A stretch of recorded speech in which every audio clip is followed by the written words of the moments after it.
Years after being debunked, interest in Pizzagate is rising. Again, here are 10 key things to know about the bizarre conspiracy theory. In June, Justin Bieber went live on his Instagram account.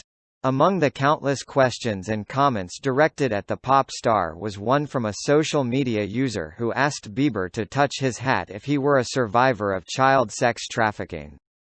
Bieber did subsequently adjust his beanie, but it's entirely likely that he'd never even noticed the request. However, for followers of the Pizzagate conspiracy, it offered proof of their belief in a powerful cabal of pedophiles who not only traffic kids for sex, but also physically abuse and even murder and cannibalize them in horrifying satanic rituals.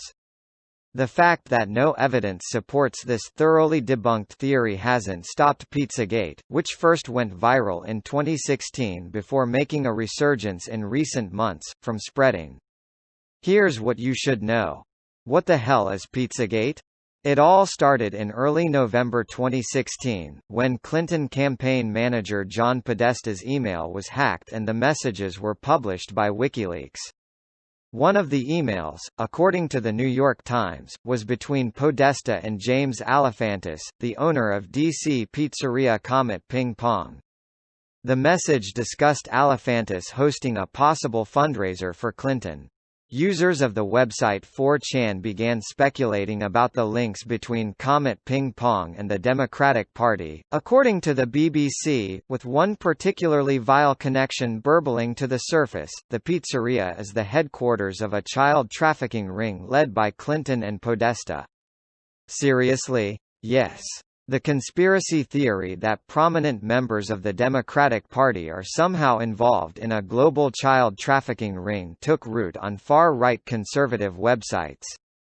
According to the BBC, the conspiracy theory linking this very false theory to Comet kicked around 4chan until someone posted a long document with evidence to an alt-right section of Reddit several days before the U.S. election.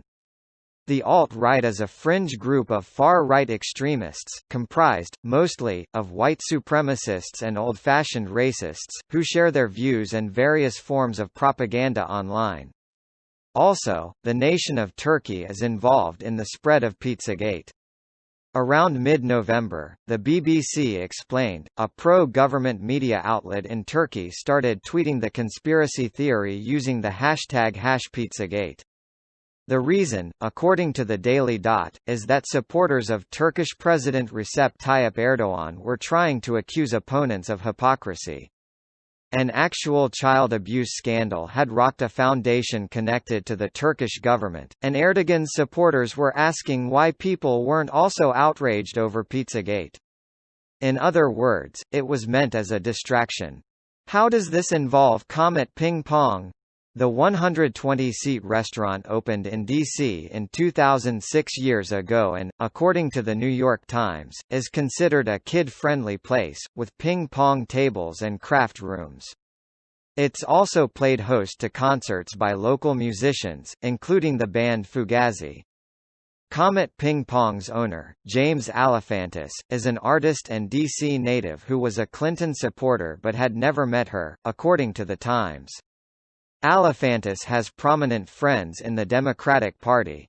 Tony Podesta, brother of John Podesta, frequents the restaurant. Alefantis was also in a relationship with David Brock, the founder of the website Media Matters for America. The Times described Brock as a provocative former right-wing journalist who became an outspoken advocate for Mrs. Clinton. The restaurant's staff and customers have come under frequent assault online because of this nonsense. As fake news stories on far-right conservative blogs began to pile up and spread on Twitter, Reddit, and Facebook, the Facebook page and Instagram feed of Comet Ping Pong began filling up with comments to the tune of "We're onto you." It quickly spiraled out of control, with threatening messages pouring through. "I will kill you personally," one message read, according to the Times. Alefantis and his staff of 40 people received threatening phone calls and text messages. Photos of customers' children posted online were taken and used in articles as evidence of the child abuse ring. Many of those customers, The Times noted, hired lawyers to have the pictures removed. As the threats mounted, including one person who showed up at the restaurant to investigate for himself, Alefantis contacted local police as well as the FBI. He also got in touch with Twitter, Facebook and Reddit in an effort to remove the posts and stories about the conspiracy theory. None of it worked. The social media posts, texts and phone calls continued to mount. The situation finally boiled over into real violence. Shortly after the incident at Comet Ping Pong, Michael Flynn Jr., the son of Trump's former national security advisor Ret. Lieutenant General Michael Flynn, tweeted his support of the conspiracy theory. The story Michael Jr. shared on Twitter suggests Welch's actions were meant as a false flag and will now be leveraged to push for censorship of independent media, according to Politico. Michael Jr. isn't just Flynn's son, he was his chief of staff and, according to The Washington Post, his closest advisor. But he might be taking after his dad in spreading baseless rumors.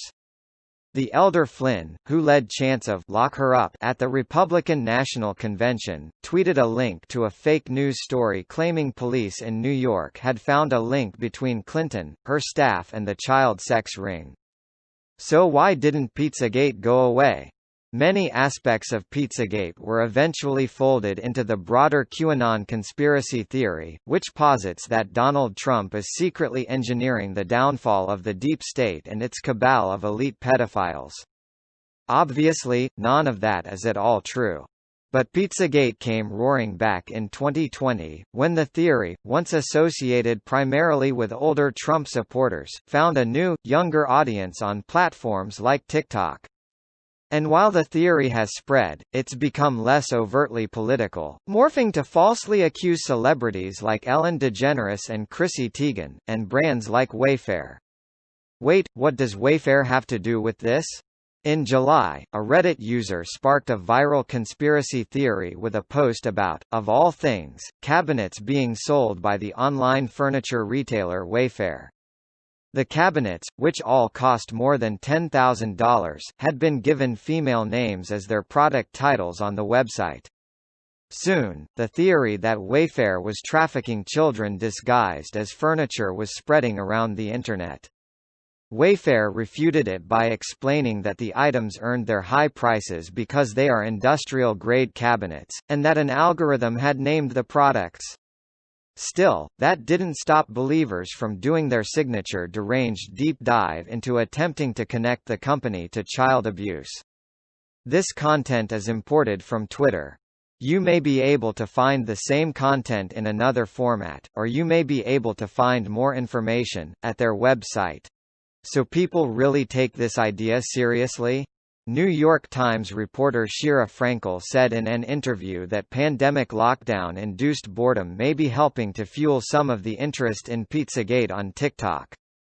Teens she spoke to said that they'd shared conspiracy videos just because it seemed like fun. But some, like Welch, take Pizzagate dangerously seriously. At one Trump rally, a woman tearfully told writer Jeff Sharlet that the Clintons literally eat children. There are plenty of true believers. And in 2019, the FBI identified extreme conspiracy theorists as a domestic terrorist threat. Luckily, some platforms are moving to squash the spread of this viral mythology. In July, Twitter purged thousands of QAnon-associated accounts, an implemented measure to prevent the amplification of QAnon content, and TikTok followed by blocking QAnon hashtags. It's unclear just how effective this will be in stopping the spread, as conspiracists tend to hop ship for rival platforms in the wake of crackdowns. But hopefully, vigorous moderation can help confine Pizzagate to the margins of the web.